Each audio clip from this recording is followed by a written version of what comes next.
बिस्मिल्लाहिर्रहमानिर्रहीम। आज के जलसे के सदर मोहतरम मोहम्मद आमीन सरदार साहब, मंच पे तशरीफ फरमा साबिक म्युनिसिपल काउंसिलर फारूक सुलेमान साहब,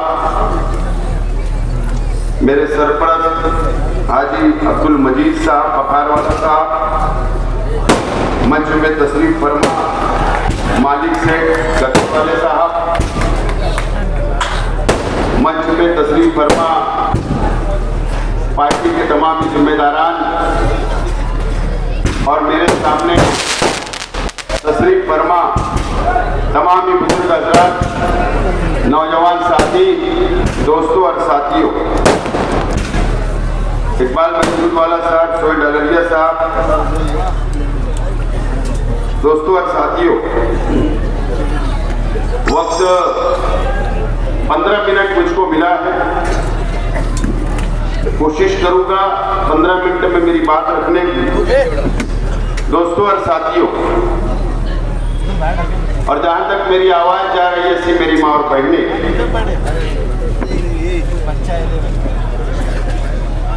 महाराष्ट्र असेंबली का चुनाव 20 तारीख को होने जा रहा है और मालेगांव शहर की आवाम को अपना नुमाइंदा, अपना एमएलए आइंदा 5 साल के लिए चुनने का दिन अनकरीब आ रहा है और शहर की मां बहनों को, शहर के नौजवानों को, शहर की आवाम को फैसला करना है कि आइंदा 5 साल आपका नुमाइंदा कौन होगा। आज जिस इलाके के अंदर मैं खड़ा हुआ हूं, ये इलाका शहर का बहुत मशहूर इलाका है। इस इलाके से हाफिज मोहम्मद याकूब अशरफी साहब का ये इलाका, मौलाना मोहम्मद हनीफ मिल्ली साहब का इलाका, मौलाना अब्दुल अहद अजहरी साहब का इलाका, हाजी मौलाना हुसैन अहमद मिल्ली साहब का इलाका और हमारे लीडर, हमारे रहनुमा मरूम हाजी सफीर सेठ, ये इनका अपना इलाका है। और हमारे मुखालिफिन ने स्टेज लगाया और झूठ का मॉल खोला और इस इलाके की आवाम को और हमारी माँ बहनों को गुमराह करने का काम किया, झूठ बोलने का काम किया।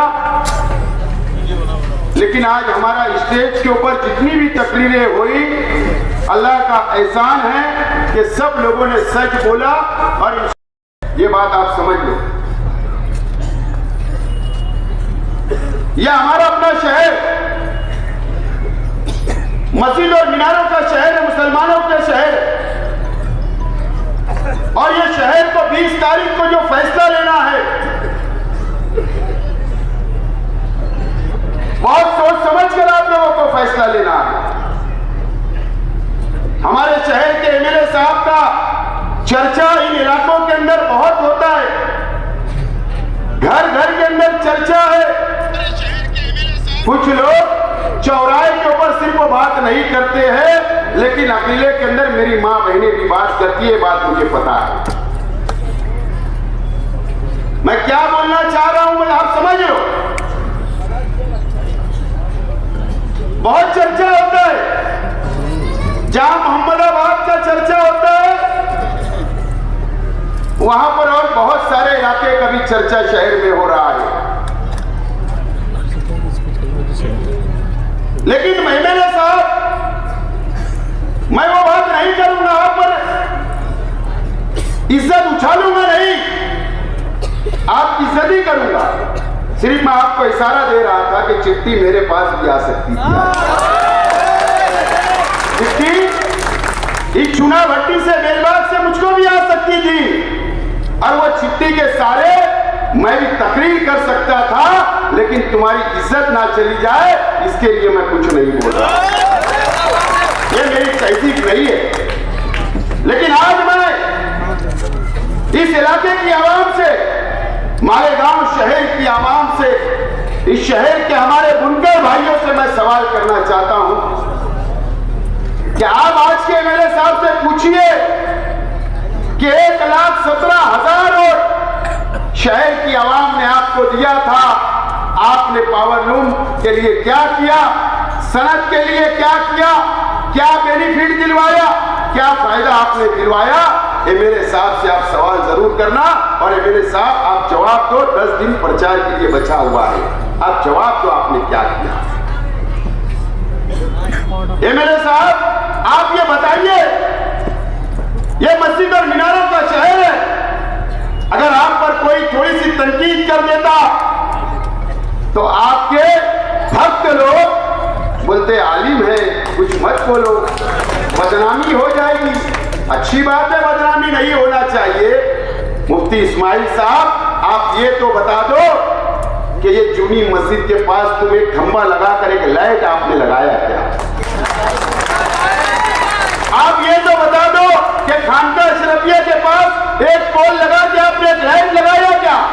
आप तो आलिम हो ना, आपको 1,17,000 वोट मिली थी। आपने शहर के ईदगाहों के लिए क्या काम किया है मेरे फंड से या हुकूमत से? आप ये बता दो। ये शहर के जो मदरसा हमारा चलता है लड़की या लड़कियों का, जहां पर हमारे बच्चे दीनी तालीम हासिल करते हैं, आप ये बता दो कि आप 5 साल के अंदर आपने मदरसों के लिए क्या किया? हुकूमत की तो स्कीम है, वहां पर डेवलपमेंट करने का, सहूलत देने के लिए हुकूमत के पास पैसा पड़ा हुआ है, आपने उनके लिए क्या किया ये बताइए। आपने हमारी शहर की मां बहनों के लिए कौन सा बड़ा गार्डन बनाया? मुफ्ती इस्माइल साहब आप ये बता दीजिए। आपने हमारी मां बहनों के लिए कौन सा रोजगार खड़ा किया? आप ये बता दीजिए। आपने कौन सा नुमाया काम अंजाम दिया? आप ये बता दो। या आप ये बता दो कि मैंने बुनकर भाइयों के बच्चों को मैंने सर्विस लगाया, सरकारी नौकरी दिलाया, कम से कम ये बता दो। या आपने कोई कॉलेज के अंदर एडमिशन करवाया, ये बता दो। आपने 5 साल कुछ नहीं किया, 5 साल कुछ नहीं किया, आप नाकाम हो गए। मुझे बताइए चूना भट्टी के लोग, इस इलाके के लोग, शहर की आवाम, कि 5 साल पहले 2019 के अंदर जब असेंबली का इलेक्शन था तो आपसे वोट मांगने घर घर आए और उसके बाद से शहर के कोई गली के अंदर नजर नहीं आए, चूना भट्टी के ऊपर भी नजर नहीं आए होंगे तो होंडा लेकर अकेले आए होंगे, ये मुझे पता है, ये पता है। लेकिन आपके मसाइल हल करने के लिए आए क्या? सिर्फ जब इलेक्शन आता आपसे वोट ले लेते हैं, लेकिन आपका रोजी रोटी का मसले के बारे में नहीं सोचते। अगर मैं शेख आसिफ, अगर मैं आपके बारे में सोच रहा हूं, अगर आज मैंने मेरा मैनिफेस्टो डिक्लेयर किया तो मैंने क्या किया? मैंने कहा कि चाहे वो रंगीन पावर लूम हो या सफेद हो, 24 लूम के कारखाने पर इंशाअल्लाह अगर आप लोगों ने मुझे कामयाब किया तो मैं कारखाने के ऊपर सोलार बैठाने का काम करूंगा। मैंने सुना कि एक बुनकर तंजीम का बेवकूफ आदमी ये बोल रहा था, अक्ल का तो पता नहीं है, बोलने का तो ढंग नहीं है, लेकिन ऐसा बोल रहा था कि सब्सिडी बंद हो जाएगी। अबे बेवकूफ, अबे जब मीटर ही नहीं रहेगा, सोलार से बिजली मिलने वाली है तो सब्सिडी का सवाल कहां से आया? सवाल कहां से? आज तो बुनकर भाई परेशान है, कारोबार नहीं चल रहा है, मंदी रहती है। आज इसको गवर्नमेंट की सब्सिडी और उसके जेब से भी पैसा मिलाकर बिल भरना पड़ता है। सोलार लगने के बाद एक भी बिल नहीं आएगा, जबकि हुकूमत उल्टा 2-3 लाख रुपए सब्सिडी आपके अकाउंट के अंदर डालेगी। अगर मैं ये काम कर रहा हूं तो तकलीफ क्या है? अगर मैंने मस्जिद के ऊपर सोलार लगाया हूं, 110 मस्जिद और मदरसे पर सोलार लगाया तो बहुत तकलीफ हो रही। एमएलए साहब को तो ये बोलना था कि शेख आसिफ ने 110, मैं 1010 लगाऊंगा, ये बोलना चाहिए था। लेकिन आप तो काम करना आपको आता नहीं और आप इस तरीके की बातें करें।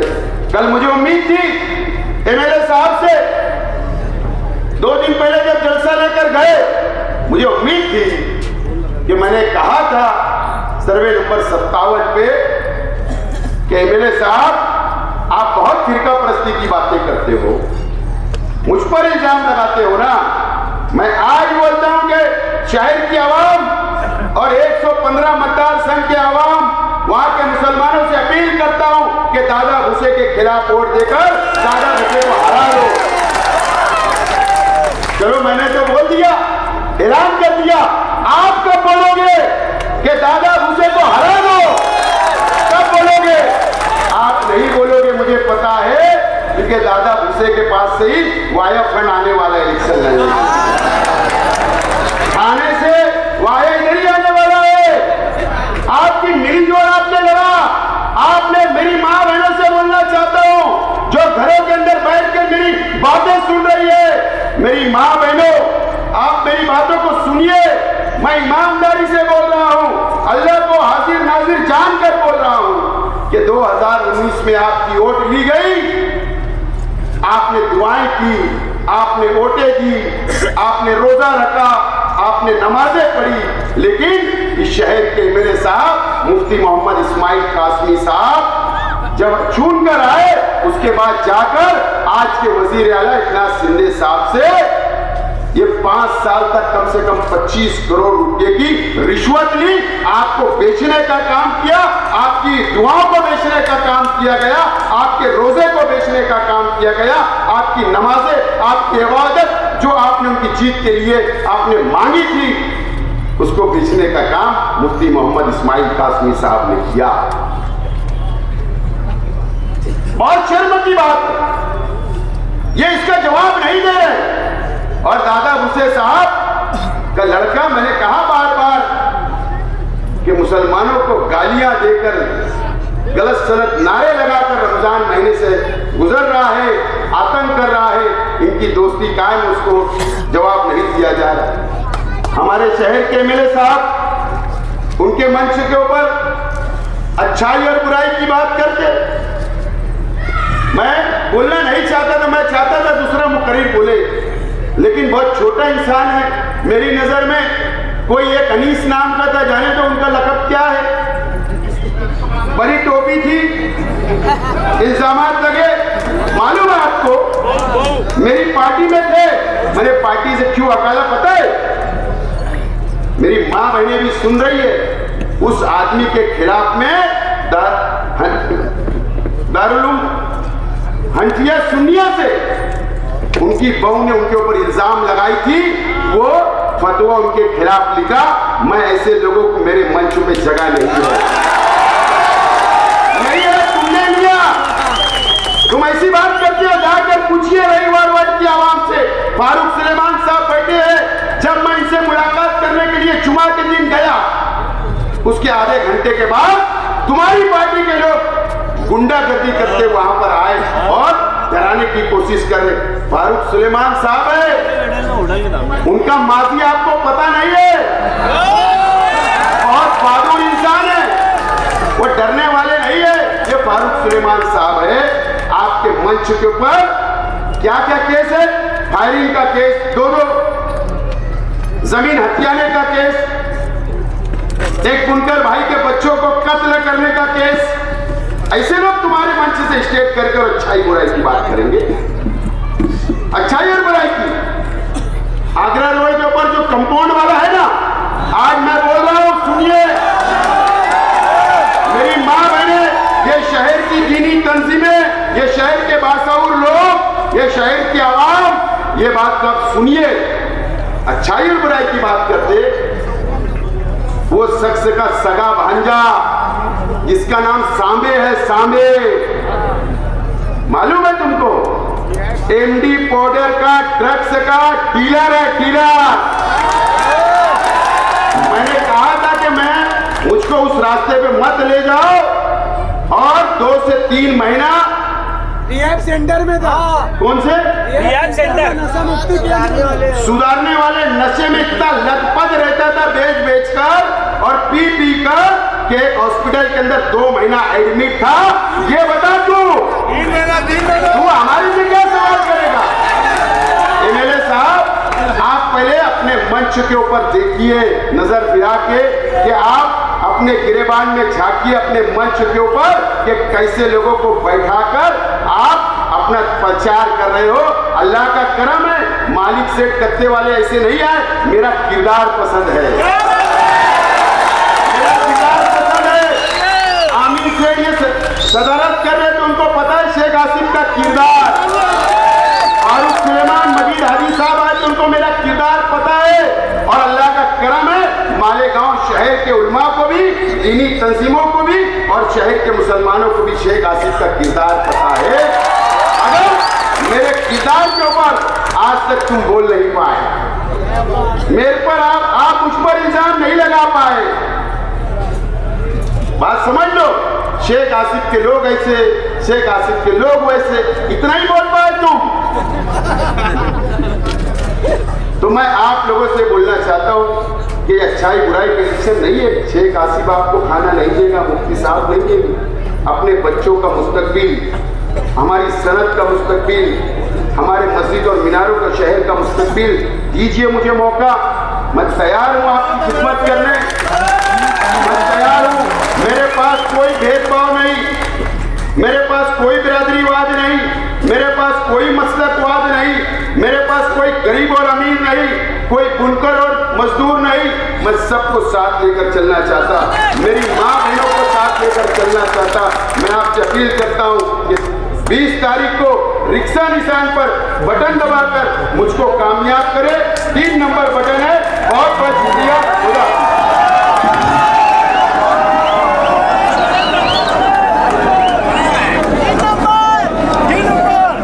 मंगल के दिन हुल्को कॉलोनी में जलसा होगा। मंगल के